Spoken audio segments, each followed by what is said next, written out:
Good morning, good afternoon, and good evening. Welcome to the Crazy Hat Chemist. So here we go with hopefully this time finalizing this video on periodic trends. So this is the third video, hopefully of three. Let's see if we can finish it off here today. So the third video here.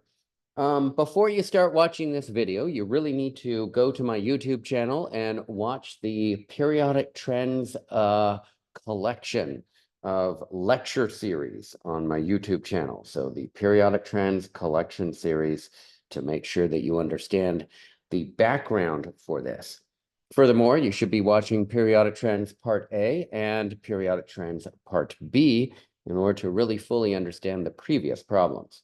So without further ado, I think we've done two videos, like I said, A and B. Let's carry on here and go for hopefully the third and final one, C. So where we left off here, folks, is where we are left off on problem number 33. So let's put this up here, problem number 33, and let's get moving here. All right. So, oh, I did get a new pen today, or just the other day. It's my Warrior Poet pen. So looks like a pretty good pen here. I'm going to give it a try on some of the writing here, and we'll see what happens here.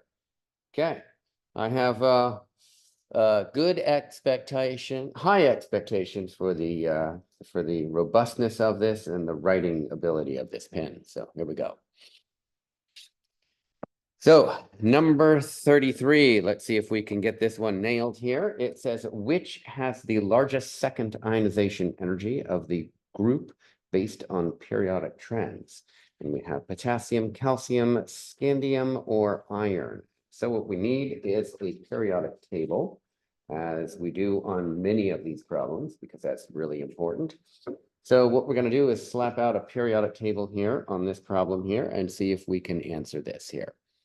So we have potassium, we have calcium, we have scandium, and we have iron. And we're looking for which has the largest second ionization energy of this group. So first of all, we need to take a look at how many valence electrons are within each of these problems and what the periodic trend charges of these ions would be. By the way, this pen is a very nice pen. It writes very smoothly. I like it. But I am going to change some colors here and do some different colors. So you notice that scandium and iron are in the transition element range. Scandium would have a predicted charge of a 3+. Iron has a predicted charge of a 2+ and a 3+. Calcium is in group 2, so it would have a predicted charge of a 2+. And potassium is in group 1, which would have a predicted charge of 1+.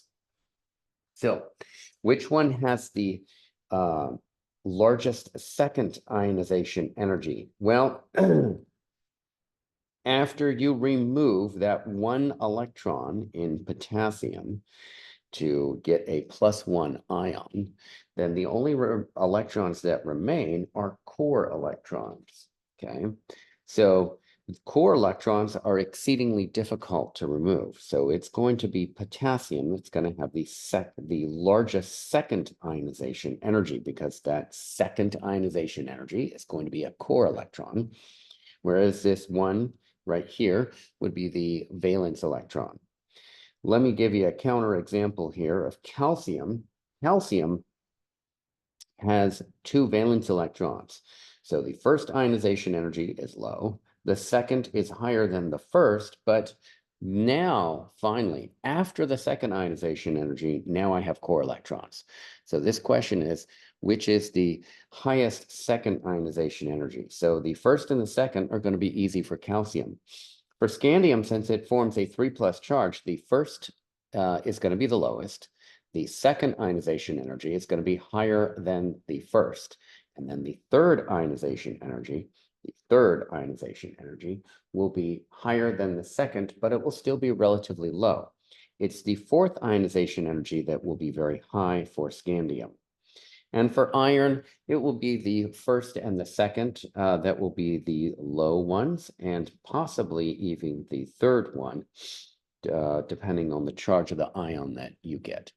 Okay, so most certainly potassium is the one with the largest second ionization energy of that group because it only has one valence electron, and that second ionization energy would be a core electron. All right, let's move on to the next problem here. The next one is, what is larger, magnesium atom or magnesium ion, and why? Okay, so really good question, and it covers many concepts here. So let's make sure that we understand this.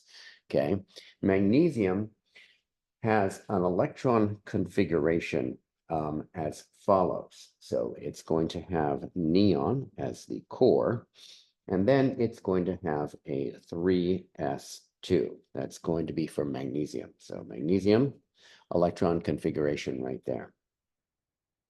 Okay, so then magnesium ion. So magnesium ion. So let's just draw a little bit of a picture here. This is the atom. And we're going to have this neon core. And we're going to have a 3s2. Okay.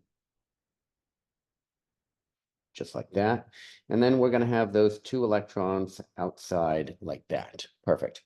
Okay, so how many electrons are in magnesium? 12, because it's atomic number 12. In fact, there are 12 protons here in that nucleus.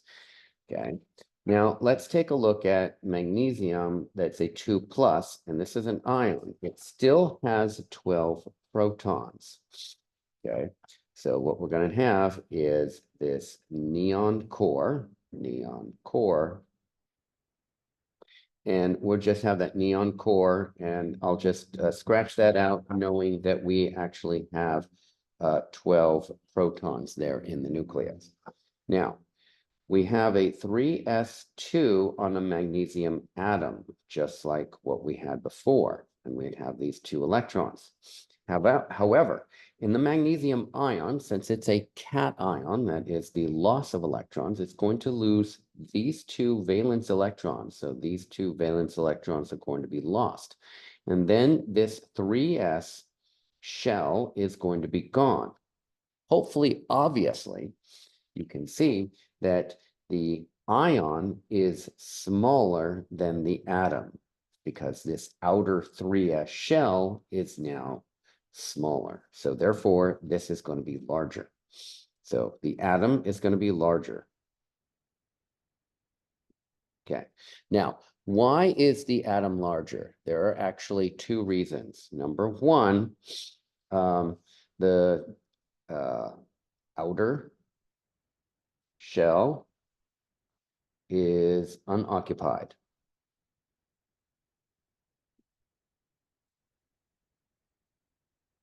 So that outer shell is unoccupied by electrons. Okay. Furthermore, one more item as to why all cations, this is a cation because it's positively charged, are smaller than the atoms from which they come, or all atoms of metals are larger than the cations. The other reason is because now the magnesium ion has only 10 electrons, whereas the magnesium atom has 12 electrons. So that means that the effective nuclear charge, 12, is larger. The effective nuclear charge is larger. That is 12 protons in the nucleus compared to those 10 electrons. That's going to draw the remaining electrons and shells closer together.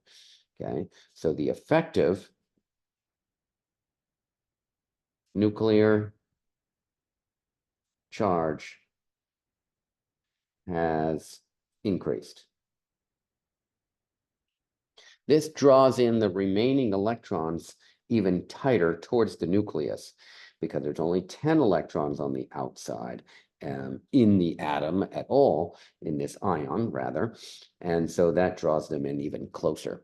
Okay, really important concept. So this, a little quick little summary, and that is all cations of atoms, and this applies to metals, all cations are positively charged ions, all cations of metals are always smaller than the atoms from which they come. Why are they smaller? The outer shell is unoccupied by electrons, so that outer shell is lost. Okay, that makes it smaller right away. Number two, the effective nuclear charge, that is the number of protons, is greater than the number of electrons in that ion, and that draws those electrons even closer towards the positively charged nucleus. Fantastic. Hopefully you got that. All right, next one is number 35. So number 35 is similar but opposite that of number 34. So what is larger, the chlorine atom or the chlorine ion? So either the atom or the ion of chlorine. So we're going to write out the electron configuration for chlorine, and that is going to be neon. And then what we would have after that is a 3s2 and a 3p5. Okay, and then we will have the chlorine ion. I'll do this in different color here. The chlorine ion, that will be neon core, and then a 3s2 and a 3p, and I'll write this here in another color, 6. So what has happened is that you have added an electron because it's negatively charged. You've added an additional electron on the ion from the atom. So this is the atom, this is the ion, and this ion is an anion, unlike the cation of metals. So let's see here. So we have in the chlorine atom, we have 17 protons in the nucleus. And we have these shells here. So we have this 3s and we have this 3p. So 17 protons in the nucleus, still for the chloride ion. And we have this 3s and this 3p. So what we have in the 3s is 2 electrons, 2 electrons. We have in the 3p, we have 1, 2, 3, 4, and 5 for the atom. And we have 1, 2, 3, 4, 5, and one more, that's 6 for the ion, right? So there's one more electron in that outer shell. So which one is larger? Larger. Okay, so anions are always larger than the atoms from which they come, and this applies to all nonmetals. And there are 2 reasons why this is occurring. So reason number 1, there is greater electron repulsion in outer shell. And you can see that, and with this electron, it creates electron repulsion in that outer shell. And what is electron repulsion? That means that these electrons are repulsing each other, and that means that they are pushing away from each other, right? They're both of the same charge, that is negative. So it's like putting the 2 same sides of a magnet together. They don't like to be near each other very readily, and that is rather hard. So it's like having 2 red ends to the magnet. You push them together and they separate just like this. So these electrons in this outer shell, because they are the same charge, they are pushing away from each other, and that makes the ion larger. That's one reason right there. Number 2, reason number 2 why anions are always larger from the atoms from which they come, from nonmetals. And that reason number 2 is that the effective nuclear charge has decreased. Okay, so making sure that you totally understand this, that is, there are 18 electrons in this ion compared to the 17 protons. So there's the effective nuclear charge has decreased, right? There are fewer protons than there are electrons. In the atom, there's an equal number of protons and electrons. So you have this nice one-to-one relationship, all right? So here's a quick little summary. All anions are larger than the atoms from which they come for two reasons. There's a greater electron-electron repulsion in the outer shell, and number two, the effective nuclear charge has decreased. That causes the anion to get larger than the atom. Fantastic, we got that nailed. All right, let's move on to the next problem and see if we can go a little bit further here, a little bit faster. Number 36. Number 36 says, what are the relative differences of the first three ionization energies for the calcium atom, that's a zero charge, to the calcium 3 plus ion based on periodic trends? All right, so let's pull out a periodic table again. And I'm going to fold this up here so you can fully see this for calcium. All right, so what's important about calcium is the following. Calcium is in group 2. What's the periodic trend for charge on a calcium ion? A 2 plus. So the differences of the first three ionization energies. So what we're going to do is we're going to write out the electron configuration for calcium, and that would be argon 4s2. So you should see clearly that calcium has two valence electrons. That's why it forms a 2 plus charge. It's in the column number 2, which is, it's an alkaline earth metal. All right, so that means that the following, the first ionization energy number 1 is very low. That removes one of these two valence electrons.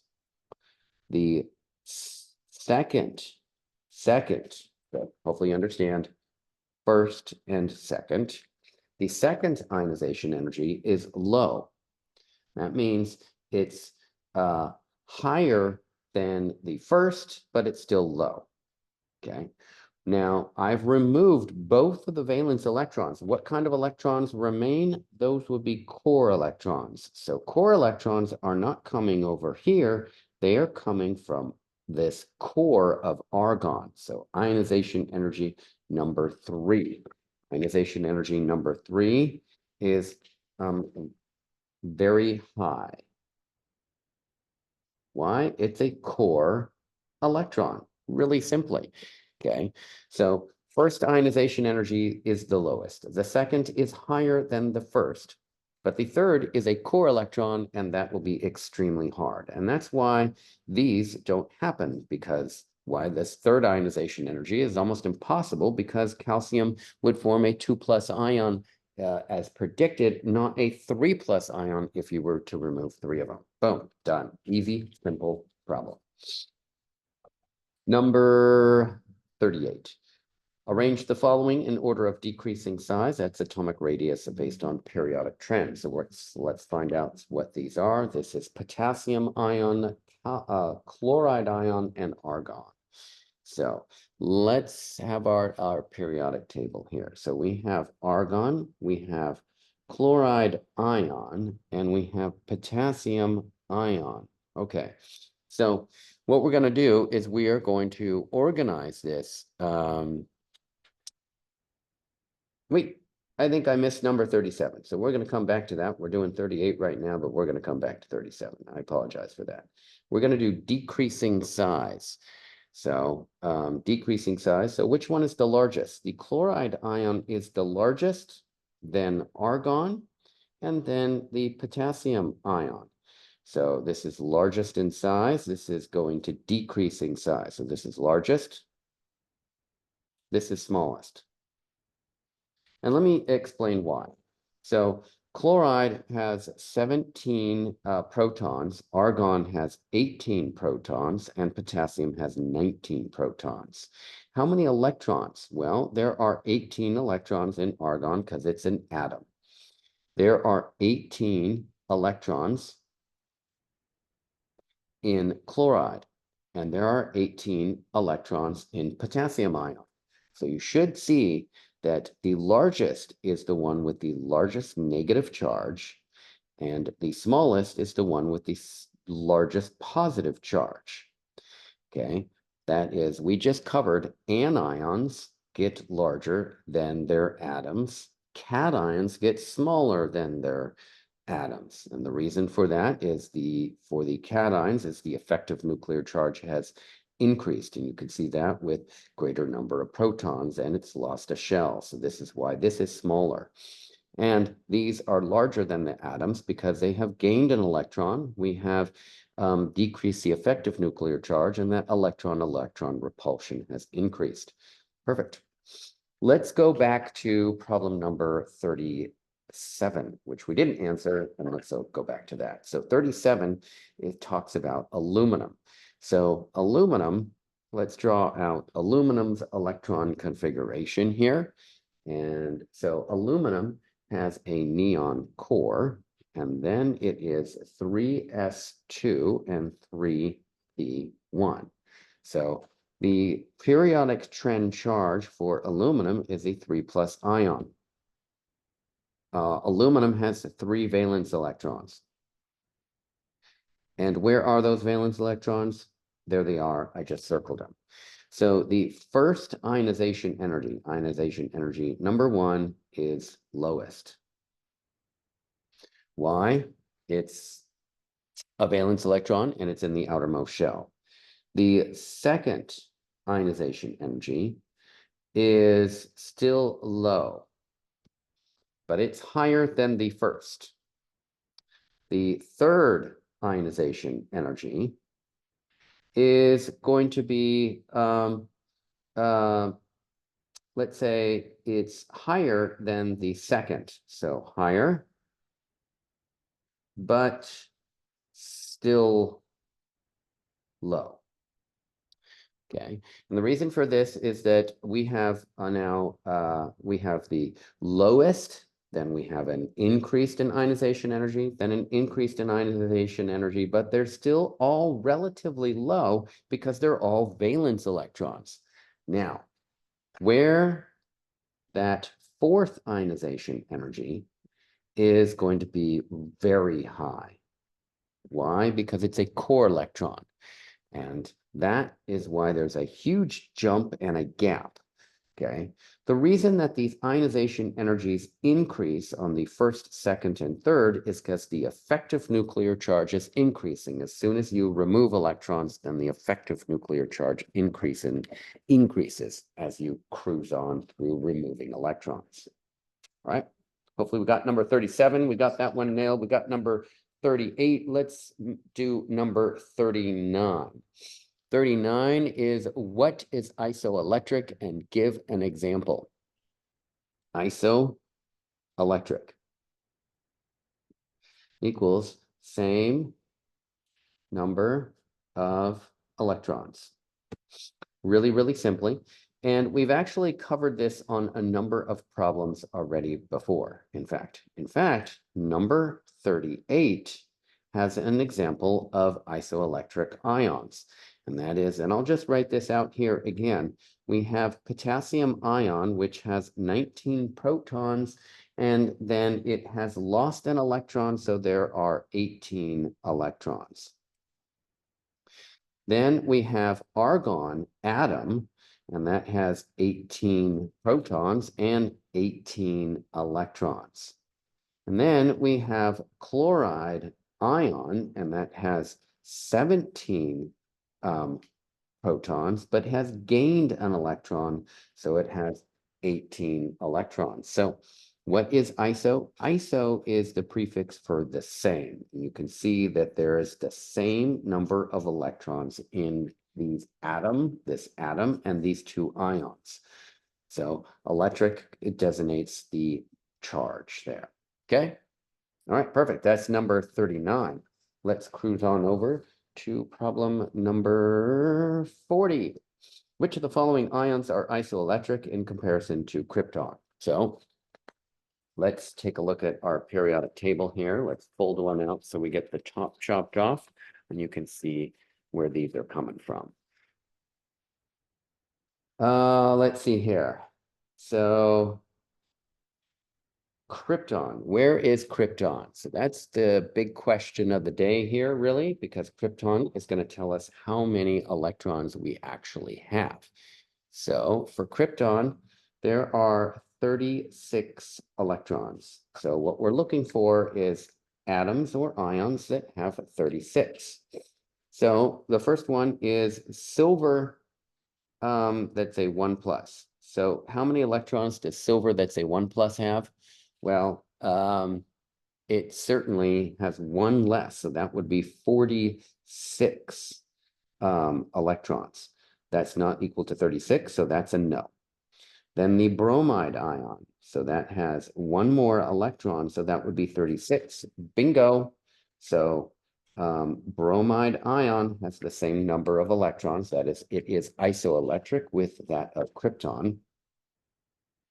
Then cadmium. Cadmium has a 2 plus, so it's going to lose 2 electrons. That would be 46.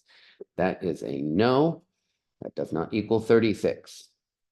Scandium 3 plus, that is going to lose 3 electrons. That's going to be 18. 18 does not equal 36. That's a no.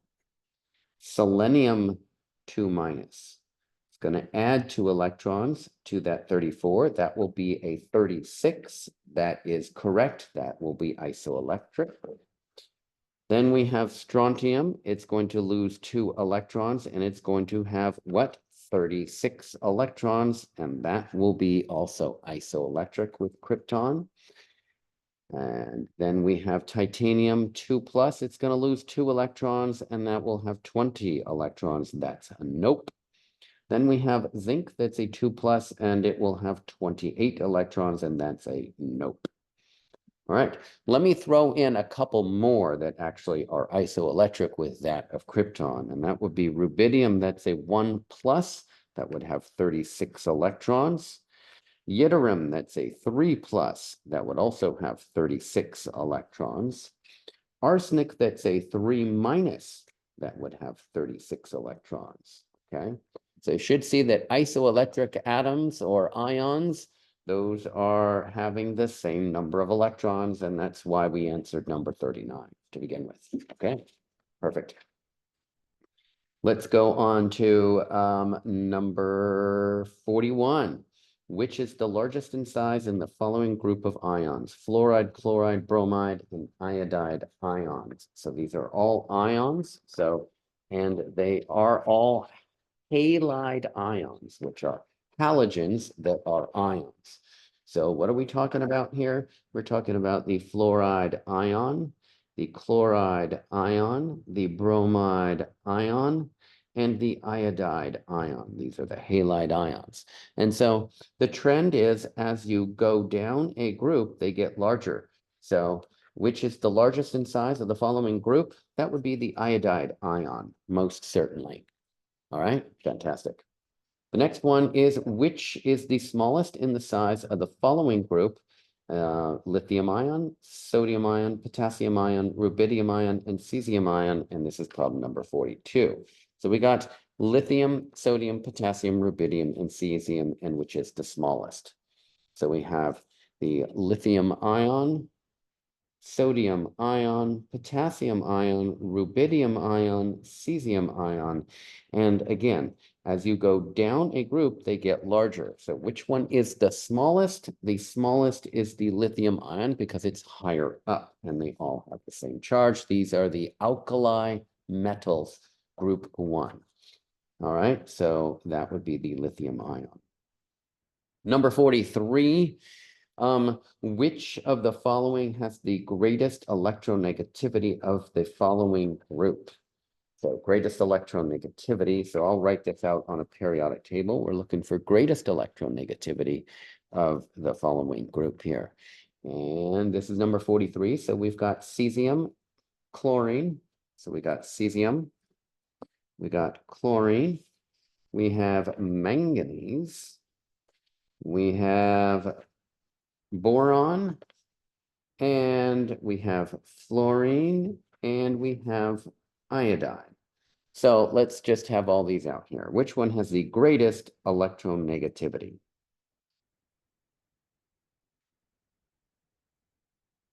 So electronegativity, its trend is the following. It gets larger going to the right and larger going up. So I'm really looking for which one is the furthest to the right, which one is furthest up. So which one is the highest one and the furthest one to the right? That would be fluorine. And fluorine is actually the one with the greatest in electronegativity, period, on the periodic table. Okay. And so let me pull out a periodic table. You should know the following in terms of periodic trends for values of electronegativity. This is a 4.0, a 3.5, this is a 3.0, a 2.5, a 2.0, and then chlorine has a 3.0, a 2.5 right over here, and one other element that's probably really important, and this will be playing an important role for the next unit, and that will be hydrogen at 2.1. So you should see that these are relative to almost like a GPA. Okay, so the highest GPA, non-weighted GPAs would be a 4.0. The next grade would be a B plus, that's a 3.5. The next grade would be a 3, and that's a B. The next grade would be a C plus, that's a 2.5. The next grade would be a C.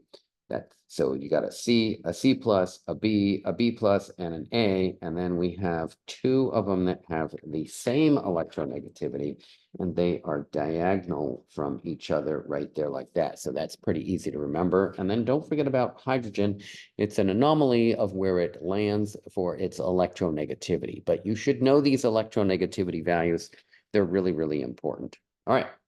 Let's cruise on here and carry on and see what we can do here. We've got just a couple more problems left on this worksheet, and then we are rocking and rolling and we will be done. All right. So our next problem here, let's get my weights down here. Oh, just a quick little advertisement. You are watching most certainly the Crazy Hat Chemist. This is the place where you find all the proper learning of chemistry. This is real chemistry, folks, right here. This is the right place to be. All right. What is the trend going down a group in ionization energy? So let's figure this out. As in ionization energy, as you go, so ionization energy as you go down a group, it decreases. Okay, decreases. We'll write that down. What is the trend going down a group in electronegativity? So electronegativity going down a group, it also decreases.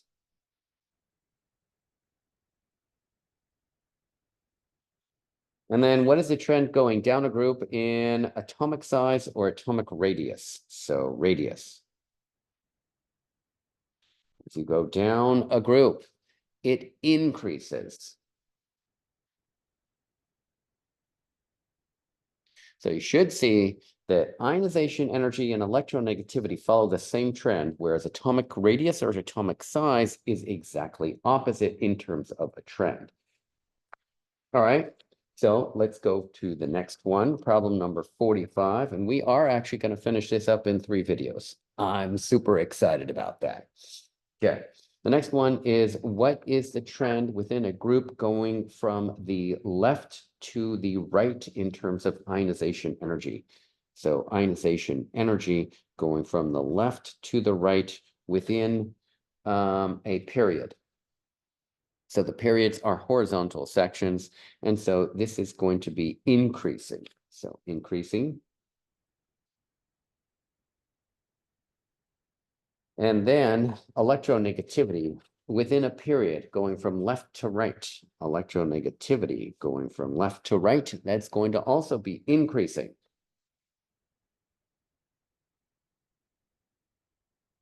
And then finally, atomic size or atomic radius. As you go from left to right within a period, that would be decreasing. So it doesn't matter if you're within a group that's a vertical column that is Question number 44, ionization energy and electronegativity follow the same trend. Okay, within the period, they also follow the same trend. Size or radius also is an opposite trend that of ionization energy, electronegativity. In fact, electron affinity follows the same trend as ionization energy and electronegativity. Electron affinity follows the same trend as ionization energy and electronegativity, which is exactly opposite that of atomic size. So hopefully you have stayed on for this entire video so that you even got that information. I am the Crazy Hat Chemist, and I greatly appreciate you watching my videos. I greatly appreciate you subscribing to my YouTube channel and giving me a thumbs up and throwing a few comments on there or questions. Thank you very much for your time. I hope you have a great day, great afternoon, and great evening, and I will see you next time for more cool chemistry stuff. Talk to you later. Bye for now.